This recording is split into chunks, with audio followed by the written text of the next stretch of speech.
Hello बच्चों, good morning. This is Rajesh Kumar Ravi and welcome to PGT वाला। तो बच्चों, हम लोगों ने पिछले क्लास में ये 100 एमसीक्यूज ये बायोलॉजी का स्टार्ट कर चुके थे। उसका आज ये दूसरा क्लास है।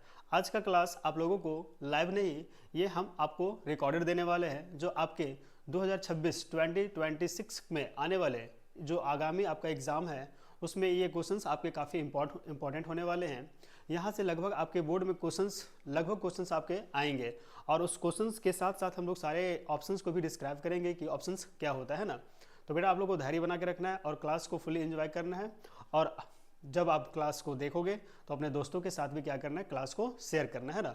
तो आज हम लोग क्लास ये बायोलॉजी का जो क्लास है 100 क्वेश्चंस को करेंगे, उसमें से आज हमारा ये दूसरा क्लास है। तो चलिए, तो बिना टाइम वेस्ट किए हुए हम लोग क्वेश्चंस को करते आगे, है ना। ये आपका PYQ भी है और MCQs है, मतलब आपका प्रीवियस ईयर में क्वेश्चन जो पूछा गया है उन सभी क्वेश्चन को हमने ऐड किया ताकि आपके एग्जाम में किसी प्रकार का दिक्कत ना हो, है ना। चलिए, तो आप लोगों के बीच पहला क्वेश्चन कुछ इस प्रकार है। देखिए, पहला क्वेश्चन है आपके बीच कि पौधों में गैसों के निष्कासन के लिए किस क्रिया का उपयोग किया जाता है। मीन्स जो प्लांट्स होते हैं वो प्लांट्स में अगर श्वसन को लेते हैं, जैसे ऑक्सीजन को लेते, ये कार्बन डाइऑक्साइड को लेते हैं, तो उसमें निष्कासन के लिए कौन कौन सा विधि होता है। तो आपके बीच पहला है प्रासरण विधि है। पहला क्या है? प्रासरण, विसरण, वाष्पोत्सर्जन या परिवहन। तो बेटा, सबसे पहले समझो कि प्रासरण होता क्या है। तो प्रासरण एक क्या होता है ना कि ये मुख्य रूप से पानी का जो विलायक होता है। क्या होता है बेटा? पानी का जो विलायक होता है उसके उसके जो अणु होता है, पानी का जो अणु होता है, और जो अणु अर्ध क्या होता है? प्रागम्य होता है। मतलब कह सकते हैं कि जो कठोर होता है, जो क्या होता है? कठोर होता है, जिसकी सांद्रता ज्यादा होता है, तो ये झिल्ली के माध्यम से उसकी सांद्रता को क्या करता है? कम कर देता है। तो ये क्या होता है? प्रासरण होता है। तो ये तुम्हारा क्या हो जाएगा? इस क्रिया का उपयोग नहीं किया जाएगा। देखो बेटा, इसका सही ऑप्शन हो जाएगा, इसका करेक्ट आंसर हो जाएगा क्वेश्चन नंबर बी, विसरण। क्या हो जाएगा? विसरण। तो विसरण क्या होता है? तो यह मुख्य रूप से विसरण तथा गैसों का विनिमय होता है। ये क्या करता है कि गैसों का विनिमय करता है, तो आपको पता होगा कि प्लांट्स में जो गैसों का विनिमय होता है तो वो किसके सहायता से होता है? तो जो पत्ती होता है, पत्तियां जो होती है ना, जो पत्तियां होता है उसमें जो छोटा छोटा छिद्र पाया जाता है। क्या पाया जाता है बेटा? छिद्र पाया जाता है। तो वो उसकी सहायता से ये प्लांट्स में क्या करता है? वो मूव करता है ना। तो आपको ध्यान में होगा कि प्लांट्स में जो छोटा छोटा छिद्र पाया जाता है, उसको हम लोग कहते हैं स्टोमाटा। आप देख सकते हो ये प्लांट है, इमेजिन करो ये प्लांट है। तो बेटा, प्लांट में जो ये छिद्र होता है, छोटा छोटा छिद्र, इसी के सहायता से वो प्लांट्स में जो भी बनता है क्रिया, किस चीज का? गैसों का। तो गैसों का निष्कासन के लिए, मतलब प्लांट्स गैस को क्या कर रहा है? बाहर निकाल रहा है। तो गैस को जो करता है वो विसरण की सहायता से करता है। और विसरण क्या होता है कि ये गैसों के विनिमय के लिए सहायक होता है। अब गैसों का विनिमय कैसे होता है? तो पत्तियों की सहायता से होता है। पत्तियों में जो छोटा छोटा छिद्र पाया जाता है उसे हम लोग कहते हैं स्टोमाटा। ध्यान में रखना बेटा, किसको कहते हैं? स्टोमाटा, जिसको हम लोग कहते हैं रंध्र। क्या कहते हैं? रंध्र। तो इसी रंध्र की सहायता से प्लांट्स क्या करता है? कार्बन डाइऑक्साइड को एब्जॉर्ब करता है और ऑक्सीजन गैस को रिलीज करता है। आपको ध्यान में रखना है कि जो कार्बन डाइऑक्साइड होता है वो प्लांट्स क्या करता है? एब्जॉर्ब करता है, और बदले में क्या रिलीज करता है बेटा? तो ऑक्सीजन गैस को वो रिलीज करता है ना। तो इस चीज को ध्यान रखना है ना। वाष्पोत्सर्जन भी क्या होता है? एक प्रकार का भी यही क्रिया होता है। तो पत्तियों की सहायता से जल के रूप में जो पत्तियां, जो प्लांट्स रिमूव करते हैं, पानी को रिमूव करते हैं, उसको हम लोग कहते हैं वाष्पोत्सर्जन।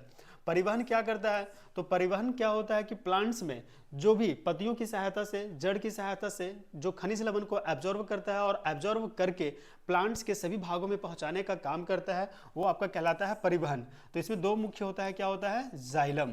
क्या होता है बेटा? जाइलम। अब जाइलम की सहायता से क्या करता है? जाइलम क्या करता है? जड़ की सहायता से क्या लेता है? जल प्लस खनिज लवण को ये क्या करता है? एब्जॉर्ब करता है। तो ये आपको ध्यान में रखना है। प्लांट्स जो अपना भोजन बनाता है वो जड़ की सहायता से करता है। साथ ही साथ एक आता है दूसरा, इसमें क्या आ जाएगा बेटा? फ्लोएम। नाम सुने होंगे आप लोग, क्या आता है? फ्लोएम। तो ये आपका परिवहन का पार्ट हो जाता है ना। तो आपको ध्यान में रखना है कि पौधों में जो गैसों का विनिमय होता है वो इसका करेक्ट आंसर हो जाएगा विसरण। आई थिंक कि आप लोग को ये क्वेश्चन क्लियर हो जाएगा, है ना। चलिए नेक्स्ट क्वेश्चन पे मूव करते हैं। क्वेश्चन नंबर 2 है आपका कि निम्नलिखित में से कौन सा उत्सर्जी अंग है। देखो यहाँ पे 4 ऑप्शन दिया हुआ है, 4 ऑप्शन में आपको चूज करके बताना है कि वो कौन सा यहाँ पे नाम है जो उत्सर्जी होता है। उत्सर्जी कहने का मतलब होता है कि हमारे बॉडी में अगर किसी प्रकार का अपशिष्ट पदार्थ बन रहा है तो उस अपशिष्ट पदार्थ को हम लोग किसकी सहायता से शरीर से बाहर निकालते हैं। तो बेटा यहाँ पे दिया हुआ है वृक्क, अग्नाशय, आंख, कोई नहीं। तो आप लोग को ध्यान में होगा वृक्क को हम लोग कहते हैं विक्राणु, विक्राणु भी कहते हैं ना, क्या कहते हैं, विक्राणु। और इसी के सहायता से वृक्क इसका करेक्ट आंसर हो जाएगा। वृक्क के सहायता से ही क्या होता है कि बॉडी में जितने प्रकार के अपशिष्ट पदार्थ बनता है, जैसे जिस प्रकार का हम लोग बोल सकते हैं टॉयलेट वगैरह जाते हैं, तो टॉयलेट वो हमारा बॉडी में जो बनने का काम करता है वो विक्राणु की सहायता से ही क्या होता है, प्यूरिफाई करके उसको अलग एक निकालने का काम करता है ना। तो अग्नाशय हमारा तो पेट का भाग है, आंख तो हमारा देखने के लिए काम करते हैं। नन ऑफ दिस तो हो नहीं सकता है, तो इसका करेक्ट ऑप्शन हो जाएगा बेटा वृक्क। विक्राणु की सहायता से ही बॉडी में बने अपशिष्ट पदार्थ को हम लोग क्या करते हैं, बाहर रिमूव करते हैं ना। चलिए नेक्स्ट क्वेश्चन को मूव करते हैं, है ना। क्वेश्चन नंबर 3 देखिए बेटा, क्वेश्चन नंबर 3 आपके बीच कुछ इस प्रकार है ना। क्वेश्चन ये बोल रहा है कि स्टोमाटा पौधों के किस अंग में पाया जाता है। स्टोमाटा जस्ट अभी हमने आपको बताया है कि स्टोमाटा जो होता है वो किस अंग में पाया जाता है। तो आपको ध्यान में होगा कि जो स्टोमाटा होता है वो पौधों के कहाँ पे पाया जाता है, तना में नहीं, पत्तियों में पाया जाता है। किस में पाया जाता है बेटा, पत्तियों में पाया जाता है। अभी हमने इस चीज़ को फिर से बताया कि मान लो ये प्लांट्स का क्या है बेटा, लीव है। ये प्लांट्स का क्या है, लीव है। लीव मीन्स क्या होता है, पत्ता, ये पत्ता है। तो बेटा देखो इसमें जो छोटा छोटा छिद्र होता है ना, तो छोटा छोटा छिद्र को हम लोग कहते हैं रंध्र। क्या कहते हैं, रंध्र। और रंध्र जो होता है इसका दूसरा स्टोमाटा को हम लोग हिंदी में कहते हैं रंध्र कहते हैं ना।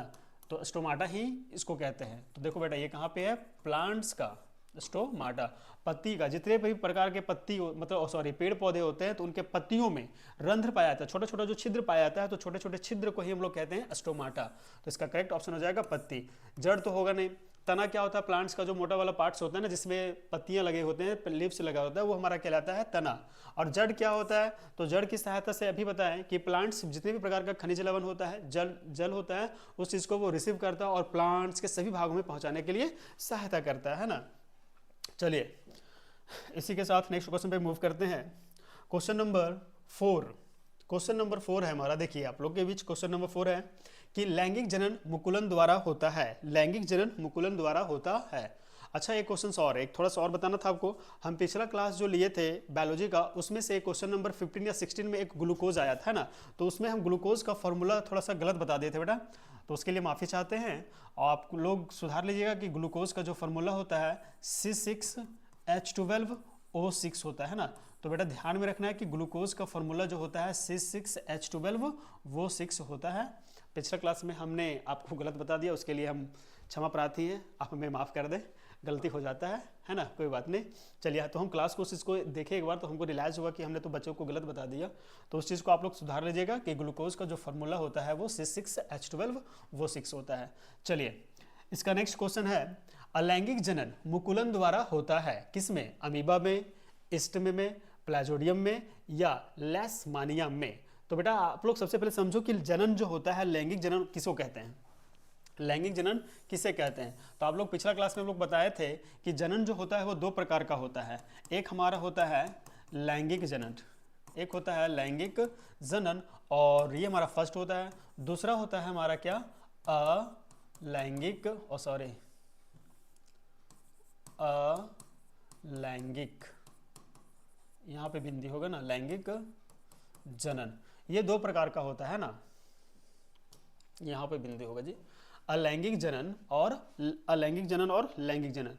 मुख्यतः लैंगिक जनन में क्या होता है, 2 जीवों की भागीदारी होता है जिसमें एक नर होता है और एक मादा होता है। जबकि अलैंगिक जनन में क्या होता है, सिर्फ और सिर्फ एक जीव होता है, तो उसे हम लोग कहते हैं अलैंगिक जनन। तो यहाँ पे क्वेश्चन है कि अलैंगिक जनन मुकुलन द्वारा होता है, मतलब मुकुलन के द्वारा क्या होता है, आपको बताना है कि मुकुलन के द्वारा किस में होता है, अमीबा में होता है, ईस्ट में होता है या प्लाज्मोडियम में होता है ना। तो देखो अमीबा जो होता है, अमीबा में क्या होता है, खंडन विधि के द्वारा होता है। अमीबा में क्या होता है, खंडन विधि के द्वारा वो अपना जनन करता है। जबकि ईस्ट में क्या होता है, ईस्ट एक प्रकार का बैक्टीरिया जीव होता है ना, बैक्टीरिया जीव होता है या फिर नहीं, ये एक प्रकार का हाँ जीव ही होता है। ये क्या करता है ईस्ट, इसमें मुकुलन के द्वारा, इसमें मुकुलन के द्वारा क्या करता है, जनन करता है। प्लाजोडियम क्या होता है, प्लाजोडियम जो होता है वो बहुखंडन विधि करता है। प्लाजोडियम जो है ये बहुखंडन विधि द्वारा क्या करता है, जनन करता है। आपको ध्यान में रखना है, किसी प्रकार का भी क्वेश्चन पूछ सकता है ना। बहुखंडन, इसमें भी क्या होता है, द्विखंडन होता है, इसमें क्या होता है, द्विखंडन होता है ना। अमीबा और ये ए नंबर और डी नंबर दोनों में सेम होता है द्विखंडन, प्लाजोडियम में बहुखंडन, और ईस्ट में क्या होता है, मुकुलन के द्वारा होता है। तो आपको ध्यान में रखना है, अगर क्वेश्चन पूछ दे कि यहाँ से क्वेश्चन ये भी पूछ सकता है कि अमीबा में जो जनन होता है वो कौन से विधि के द्वारा होता है, तो बेटा आपको याद ध्यान रखना है खंडन या फिर द्विखंडन बोल सकते हैं, मतलब जो दो भागों में टूटकर अलग होता है। ईस्ट में क्या होता है, मुकुलन होता है, प्लाजोडियम में क्या होता है, तो बहुखंडन होता है, और लैशमानिया में क्या होता है, द्विखंडन होता है। तो बेटा आपको इस चीज को ध्यान में रखना है ना। चलिए नेक्स्ट क्वेश्चन पे मूव करते हैं। क्वेश्चन नंबर हमारा है 5। क्वेश्चन नंबर 5, देखो ध्यान से देखना है क्वेश्चन को, है ना, क्वेश्चन को ध्यान से देखना है बेटा। ये आपके जो 2026 में आने वाला एग्जाम है, जैक बोर्ड और सीबीएसई बोर्ड, वहाँ पे इस प्रकार का क्वेश्चन पूछा जाता है। इसके अलावा अगर आप जनरल साइंस का किसी भी प्रकार का मतलब तैयारी करते हो, जहाँ पे टॉपिक दिया हो बायोलॉजी या साइंस केमिस्ट्री का, उसके लिए भी आपके लिए ये काफ़ी इंपॉर्टेंट है ना। तो क्लास को काफ़ी केयरफुली तरीके से देखना है, आपको ध्यान लगा के देखना है। क्वेश्चंस, हर एक क्वेश्चंस आपके लिए वीवीआई है ना। चलिए पहला क्वेश्चन है यहाँ पे कि नर युग्मक तथा मादा युग्मक के संयोजन से बनता है, मतलब नर और मादा के संयोग से क्या बनता है, जाइकोट बनता है, अंडाणु बनता है, शुक्राणु बनता है, वीर्य बनता है। तो बेटा देखो ये इसका कहने, क्वेश्चंस का कहने का मतलब है कि जब नर प्लस मादा, अब नर में क्या पाया जाता है बेटा, आपको ध्यान में होगा शुक्राणु, नर में जो पाया जाता है वो क्या पाया जाता है, शुक्राणु, और जब मादा में पाया जाता है वो क्या होता है, अंडाणु। तो कहने का मतलब है कि जब अंडाणु और शुक्राणु एक साथ आपस में मिलते हैं, एक साथ उसका संलयन होता है, मिलना होता है, तो वो क्या बनाएगा, तो वो बनाएगा बेटा जाइकोट। क्या बनाएगा, जाइगोट, है ना, ध्यान में रखना है। तो इसका क्या हो जाएगा, जाइगोट, है ना, इसका करेक्ट ऑप्शन। अंडाणु क्या होता है, अंडाणु हमारा क्या है, नर भाग है, नर का भाग, ये नर भाग में आता है, शुक्राणु भी नर भाग में आता है, वीर्य भी नर भाग में आता है ना। तो इसका करेक्ट ऑप्शन हो जाएगा जाइगोट। जाइगोट क्या होता है, एक प्रकार का शिशु निर्माण करता है ना, जब नर और मादा के संयोजन से जो निर्माण होता है ना। चलिए इसी के साथ नेक्स्ट क्वेश्चन पे बढ़ते हैं। क्वेश्चन नंबर है 6। देखो बहुत ही मस्त क्वेश्चन आया आप लोगों के बीच। क्वेश्चन नंबर 6, क्वेश्चन नंबर 6 क्या कह रहा है, सो देखो आप लोग, है ना। क्वेश्चन बोल रहा है कि कुटपात किसमें पाया जाता है, कुटपात। देखो बेटा आप लोगों जब थ्योरी पढ़े होंगे तो वहां पे आया होगा अमीबा। जो अमीबा होता है वो अपना फूड कैसे तैयार करता है, तो एक बार थोड़ा सा देख लो कि अमीबा अपना भोजन कैसे प्राप्त करते हो, तो आप इसका आंसर आसानी से कर सकते हो। इमेजिन कर लो बेटा ये हमारा क्या है, अमीबा। ये क्या है हमारा, अमीबा। इसका हम लोग बोलते हैं ये हमारा कहलाता है अमीबा। क्या कहलाता है बेटा, अमीबा। देखो अब अमीबा अपना भोजन प्राप्त करने के लिए सबसे पहले क्या करता है कि किसी भी प्रकार का जो खाद्य कण होता है, कीड़ा मकोड़ा या छोटा छोटा जो पार्ट्स मतलब बैक्टीरिया वगैरह होता है, तो वो अब उससे अपना भोजन बनाता है। कौन, अमीबा। तो सबसे पहले अमीबा जो होता है वो इस प्रकार का हो गया, अमीबा समझ में आ गया। तो अमीबा क्या करेगा, सबसे पहले उसके खाद्य कण के पास जाएगा। किसके के पास जाएगा, खाद्य कण के पास। मान लो ये कोई प्रकार का बैक्टीरिया है, मतलब इसको क्या बोल सकते हैं, खाद्य कण। क्या बोलेंगे बेटा इसको, खाद्य कण। ये तुम्हारा क्या है, अमीबा। अमीबा का ये वाला बीच वाला पार्ट को, इस बीच वाला पार्ट को हम लोग कहते हैं केंद्रक। क्या कहते हैं, केंद्रक। किसका सेंटर है, तो अमीबा का सेंटर है ना।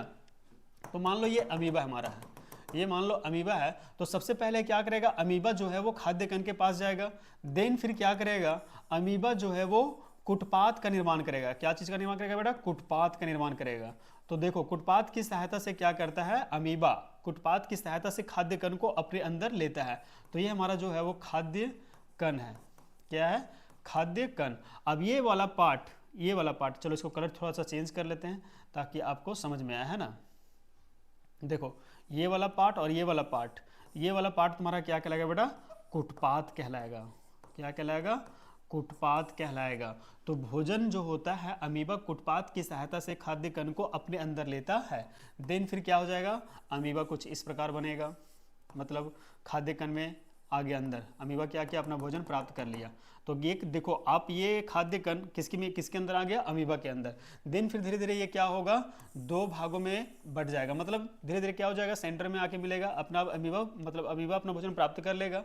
देन फिर यही अमीबा क्या होगा, धीरे धीरे धीरे धीरे कुछ इस प्रकार फैलेगा, कुछ इस प्रकार का फैलेगा, और अचानक क्या होगा कि ये दो भागों में टूट जाएगा, दो भागों में टूट जाएगा। तो बेटा यहाँ पे देख सकते हो कि इसकी सहायता से भोजन अमीबा अपना प्राप्त भी कर लिया और द्विखंडन भी कर लिया। द्विखंडन मतलब दो अमीबा का निर्माण हुआ, एक नए जीव का निर्माण हो जाता है एक अमीबा से। तो इसीलिए अगर क्वेश्चन पूछा जाता है कि अमीबा किस प्रकार, मतलब अमीबा में किस प्रकार का जनन होता है, तो अमीबा में द्विखंडन विधि के द्वारा क्या करता है, जनन करता है ना। इस चीज को आपको ध्यान में रखना है। फिर से एक बार देख लो, अमीबा का चित्र है। अमीबा अपना भोजन बनाने के लिए सबसे पहले खाद्य कण के पास जाता है, और अमीबा खाद्य कण के पास जाता है तो वहां पे सबसे पहले कुटपात का निर्माण करता है। तो कुटपात का निर्माण करने के फलस्वरूप वो खाद्य कण को अपने अंदर लेता है। अपने अंदर लेने के पश्चात वो धीरे धीरे कहाँ पे ले जाएगा, उसको सेंटर में ले जाएगा। सेंटर में ले जाने के पश्चात फिर से वो अमीबा क्या होगा, धीरे धीरे बढ़ने लगेगा, और बढ़ने के फलस्वरूप वो दो भागों में टूट जाएगा। इस प्रकार अमीबा अपना भोजन को पाचन भी कर लेता है और दो अलग अलग जीवों में निर्माण भी हो जाता है ना। इस चीज़ को ध्यान में रखना है। तो बेटा यहाँ पे देखो कि क्या है, कुटपात किस में पाया जाता है, तो देखो पैरामीशियम में है, युगलिना में है, अमीबा में। तो इसका करेक्ट ऑप्शन क्या आ जाएगा बेटा, अमीबा में। इनमें से तो कोई होगा नहीं, ये दोनों तो जीव है नहीं। तो इस चीज़ को आपको स्ट्रक्चर को ध्यान में रखना है, इसकी सहायता से आप आंसर बता सकते हो। इससे रिलेटेड आगे कई प्रकार के क्वेश्चंस आएंगे, उस चीज़ को आपको क्लियर हो जाएगा। इसीलिए हमने आप लोगों को क्या किया, फर्स्ट में ही बता दिया कि अमीबा अपना भोजन कैसे प्राप्त करता है ना। तो ध्यान में रखना है कि कुटपात किस में पाया जाता है, अमीबा में पाया जाता है। एक नंबर का क्वेश्चन आपके लिए काफ़ी इंपॉर्टेंट है और एग्जाम में कई बार इस प्रकार के क्वेश्चन पूछ चुके हैं ना। तो आपको तैयारी लेके आसानी से करना, ईजी वे में थोड़ा ध्यान में लेके चल रहा है। चलिए नेक्स्ट क्वेश्चन पे मूव करते हैं। क्वेश्चन नंबर 7, क्वेश्चन नंबर 7 देखो, फिर से अमीबा वाला क्वेश्चन आ गया है ना। बोल रहा है अमीबा अपना भोजन कैसे बनाती है, अमीबा अपना भोजन कैसे बनाती है। क्वेश्चन जस्ट एक दूसरे से परपेंडिकुलर है। उसमें पूछा था कि कुटपात किस में पाया जाता है, अमीबा में। अब बोल रहा है कि अमीबा अपना भोजन कैसे बनाता है, तो किसकी सहायता से बनाता है, तो बेटा मुंह से खाता है। क्या अमीबा के पास कोई मुंह है, नहीं है। हम लोग के पास मुंह है, हमारे पास क्या है, मुंह है। किसी प्रकार का जो भी जीव जंतु उसके पास मुंह है, लेकिन जो सिंगल एकल जीव है उसके पास क्या है, मुंह, मतलब मुंह नहीं होता, तो वो भोजन उससे नहीं बनाएगा। तो ये मुंह तो नहीं होगा, आंसर नहीं होगा। श्वसन नली से नहीं होगा। देखो बेटा इसका आंसर हो जाएगा कुटपात की सहायता से। यहाँ पे ऑप्शन दिया हुआ है, आंसर क्वेश्चन नंबर 7 का सी करेक्ट ऑप्शन हो जाएगा, है ना। कि अमीबा जो होता है वो कुटपात की सहायता से अपना भोजन क्या करता है, वो प्राप्त करता है ना। इस क्वेश्चन में ज़्यादा विश्लेषण करने की कोई जरूरत नहीं है, क्योंकि हमने इससे पहले आपको विश्लेषण करके बता चुका है ना। चलिए, अगर आपको इस रिकॉर्डिंग क्लास में अगर किन्हीं को डाउट होगा तो बेटा हम बार बार बोल रहे हैं, तो आपको क्या करना है कि आपको कमेंट सेक्शन में लिख देना है। उस क्वेश्चंस को हम नेक्स्ट क्लास आपके बीच क्या करेंगे, सॉल्यूशन करने का कोशिश करेंगे और आपको बेटर तरीके से समझाने का प्रयास करेंगे, है ना। और जो भी इस चैनल पे नए आते हैं तो कृपया करके चैनल को क्या करना है, सब्सक्राइब कर देना है और अपने दोस्तों के साथ भी शेयर करते हुए चलना है ना। चलिए क्वेश्चन नंबर 9 पे है, और सॉरी 8 पे। अमीबा सही है। अमीबा का मुख्य भोजन क्या होता है, देखो इनमें से अमीबा का भोजन क्या होता है। तो अभी हम बताएं कि अमीबा को किसी प्रकार का भी बैक्टीरिया वगैरह है या फिर कोई इंसेक्ट है, उस चीज़ को अपने अंदर लेकर वो भोजन को बना सकता है ना। तो देखो इसमें दिया हुआ है शैवाल के टुकड़े, डायटम एवं एकोशीय जीव, बैक्टीरिया या इनमें से सभी, है ना। तो इसका करेक्ट ऑप्शन हो जाएगा इनमें से सभी, ऑल ऑफ दिस। मतलब अमीबा अपना भोजन इन सभी के सहायता में से, मतलब इनमें से किसी को भी अपना भोजन बना सकता है। जैसे अगर मनुष्य, अगर पूछा जाए कि मनुष्य अपना भोजन कैसे बनाता है, आपके बीच अगर ऑप्शन होगा व्हीट होगा, राइस होगा, पोटैटो होगा, टमाटर होगा, दिस दैट, जितना प्रकार का वेजिटेबल हो, नॉन वेजिटेबल हो, तो वो सभी चीज़ों के सहायता से हम लोग क्या करते हैं, अपना भोजन बनाते हैं। उसी प्रकार सभी जीवों में क्या खाने पीने का चीज़ें जो होती है वो डिफरेंट टाइप्स का होता है ना। चलिए नेक्स्ट क्वेश्चन पे मूव करते हैं। क्वेश्चन नंबर 9 देखो बेटा, ये क्वेश्चंस भी आए, काफी इंपॉर्टेंट क्वेश्चन है ये। क्वेश्चन ये है कि पुंकेसर पुष्प का कौन सा जननांग भाग है। पुंकेसर, ध्यान में रखना है पुंकेसर, इस चीज को क्लियर वे में समझ लेना है कि पुंकेसर पुष्प का कौन सा भाग होता है। मान लो कि एक प्लांट्स है, क्या है बेटा ये, मान लो प्लांट्स है ना। थोड़ा पेड़ नहीं बन रहा है तो थोड़ा ज़्यादा नहीं लेना दिमाग पे ना, बस समझ जाना है। मान लो कि यहाँ पे कोई लगा हुआ है फूल, इसमें ये क्या है, फूल है। तो पूछ रहा है कि पुंकेसर जो है मतलब किसी भी प्लांट्स में फूल लगता है, तो फूल लगता है तो फूल में क्या पाया था, पुंकेसर। तो पुंकेसर कौन सा भाग है, नर भाग है, स्त्री है, दोनों है, इनमें से कोई नहीं है। तो बेटा आपको ध्यान में रखना है, इसका करेक्ट ऑप्शन हो जाएगा नर। पुंकेसर जो होता है, पुंकेसर जो होता है वो नर जननांग का मतलब नर भाग होता है। मतलब प्लांट्स में भी क्या होता है ना कि दो प्रकार के होता है, एक होता है स्त्रीलिंग और एक होता है पुल्लिंग, है ना, जिसको हम लोग बोलते हैं नर, नर बोलते हैं। और स्त्रीलिंग होता है जिसमें क्या होता है, स्त्रीलिंग मतलब कुछ ऐसे आगे भी बताएंगे, जिससे उड़हुल का फूल होता है। उड़हुल का फूल क्या होता है, एक प्रकार का एक लिंगी पौधा है जिसमें सिर्फ एक ही प्रकार का होता है। पपीता, पपीता का नाम सुने, वो भी एक प्रकार का एक ही लिंगी होता है, एक लिंगी प्लांट्स होता है। तो उसी प्रकार यहाँ पे क्वेश्चन जो पूछा था कि पुंकेसर जो है वह कि पुष्प में जो पाया जाता है उसको किसका भाग है, तो वो किसका बेटा, आपका नर भाग है ना, इसको ध्यान में रखना है। चलिए इसी के साथ हम लोग नेक्स्ट क्वेश्चन पे बढ़ते हैं। हमारा नेक्स्ट क्वेश्चन है क्वेश्चन नंबर 10। देखो बेटा क्वेश्चन नंबर 10 है, मानव में मादा निषेचन, मानव में जो मादा निषेचन क्या बोल रहा है, मानव में मादा निषेचन होता है, मानव में मादा निषेचन होता है। कह रहा है कि मानव में मादा निषेचन किस जगह पे होता है, कौन सा जगह पे होता है, गर्भाशय में होता है, गर्भाशय में होता है, अंडाणु में होता है, या क्या है फैलोपियन नलिका में होता है, और सॉरी अंडाशय है ना। तो बेटा इसका करेक्ट ऑप्शन हो जाएगा गर्भाशय। क्या हो जाएगा, गर्भाशय। मतलब मानव में जो मादा निषेचन होता है वो कहाँ पे होता है, गर्भाशय में। देखो हम इमेज बनाने का कोशिश करते हैं, आपको समझना है ना। मान लो इस प्रकार का एक क्या होता है हमारा, पिछले क्लास में भी इस चीज़ को बताए होंगे, आई थिंक कि आपको बताने का कोशिश किए हैं।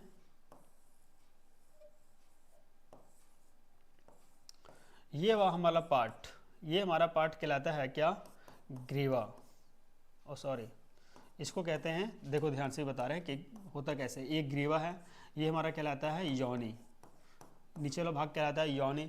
और ये वाला पार्ट्स, देखो ये वाला जो पार्ट्स है, ये वाला पार्ट्स हमारा कहलाता है गर्भाशय। क्या है बेटा, गर्भाशय। ये क्या है, अंड, यहाँ पे इस दोनों तरफ रहता है, उसे हम लोग कहते हैं अंडाशय।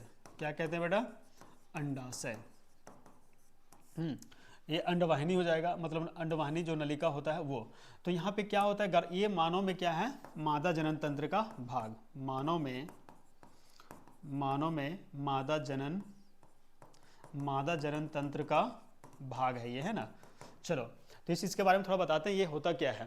तो इस इमेज को आप देख रहे हो, ये आपको समझ में आ रहा होगा क्या है, ये बनाने के साथ ही समझ में आ गया होगा, है ना, सबको समझ में आ गया, क्योंकि ये काफ़ी इंपॉर्टेंट चीज़ है। हाँ बेटा, काफ़ी इंपॉर्टेंट चीज़ कहने का मतलब आप जो चीज़ समझ रहे हो वही चीज़ समझाना भी चाह रहे हैं हम, है ना, इसलिए ज़्यादा पे दिमाग पे एक्स्ट्रा कुछ नहीं सोचना है। तो देखो ये नर जनन, मानव में मादा जनन तंत्र का भाग है। यहाँ पे क्या होता है, ये अंडाणु हुआ है, मतलब ये अंडाणु है, यहाँ पे अंडाणु होते हैं जिसे हम लोग अंडाशय कहते हैं। ये क्या होता है कि प्रत्येक अंड यहाँ पे एक मतलब परिपक्व होकर लगभग मतलब परिपक्व हो जाता है लगभग 14 दिन में, है ना, 10 से 14 दिन के बीच में एक इसका अवधि है। उसी अवधि में क्या होता है, परिपक्व होकर ये धीरे धीरे यहाँ पे क्या होता है, अंडनलिका की सहायता से गर्भाशय में पहुँचता है।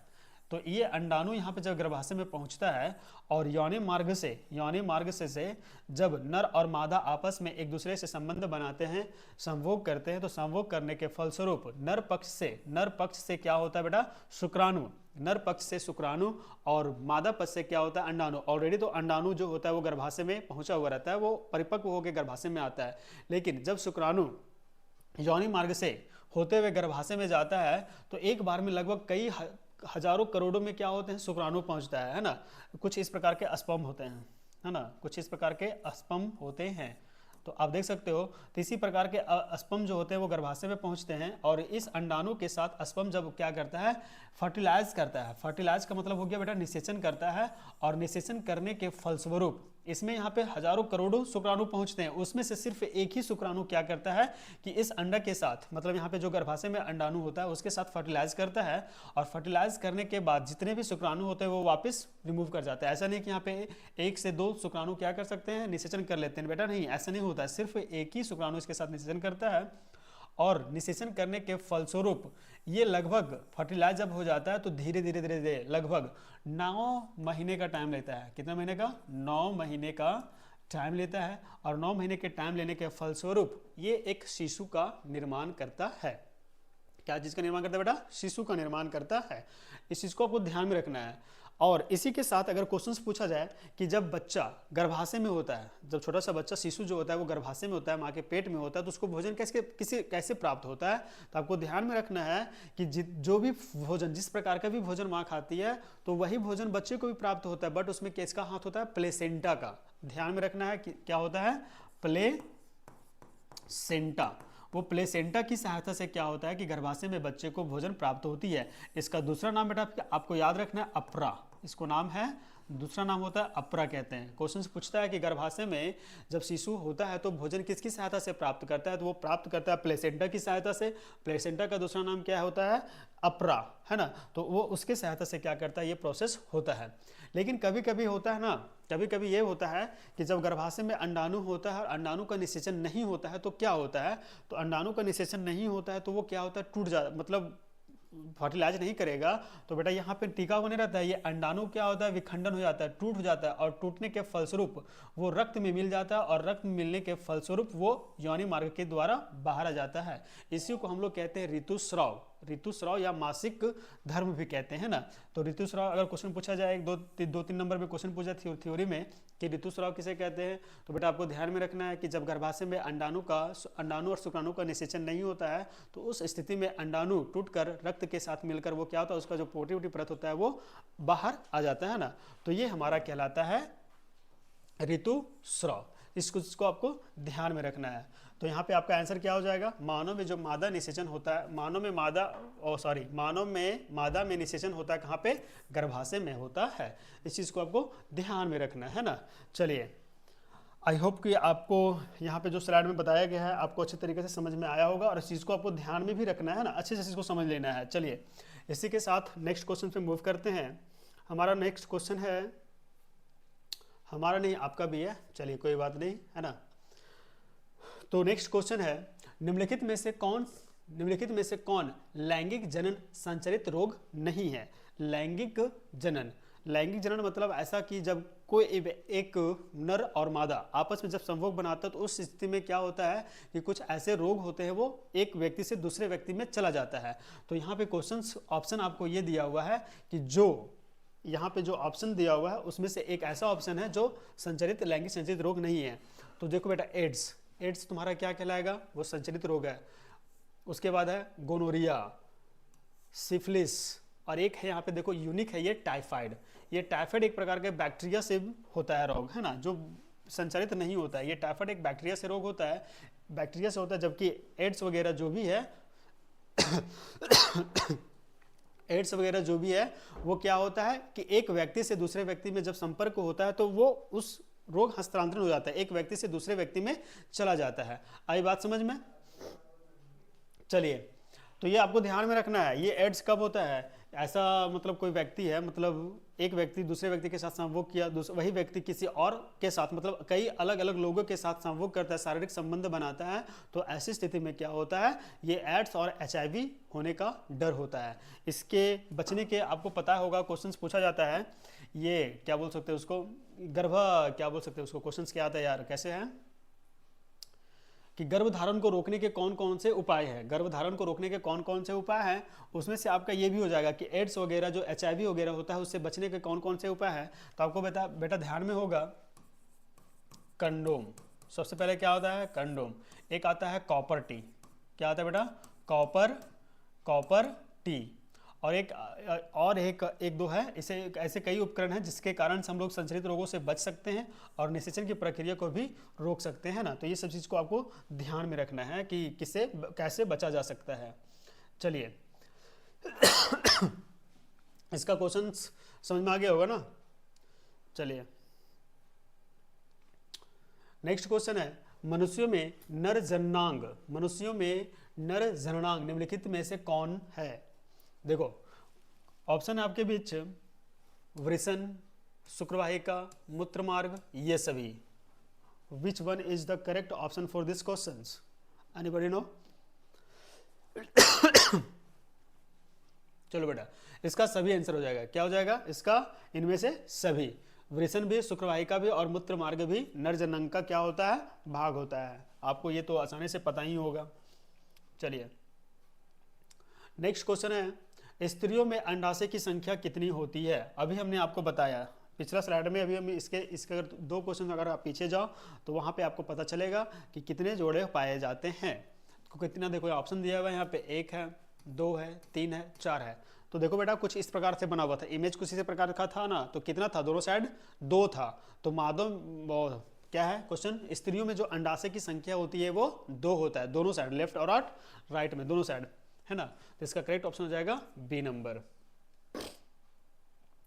चलिए क्वेश्चन नंबर नेक्स्ट है, शरीर में भोजन का पचना किस प्रकार का अभिक्रिया है। शरीर में भोजन का पचना मीन्स, मानो अभी हम बोल रहे हैं, अभी हम खाना खा के यहाँ पे आप लोगों को पढ़ा रहे हैं, आप लोगों को बताने का काम कर रहे हैं, तो हमारे अंदर जो भी भोजन आया है वो भोजन किस प्रकार हमारे बॉडी में डाइजेस्ट होता है, ये क्वेश्चन बोल रहा है। उपचयन विधि के द्वारा, अपचयन विधि के द्वारा, विस्थापन के द्वारा, या फिर उपचयन के द्वारा, है ना। अपचयन और उपचयन है ना। क्वेश्चन नंबर 14 में 2 क्वेश्चन है, उपचयन और अपचयन। देखो बेटा इसका करेक्ट ऑप्शन हो जाएगा उपचयन।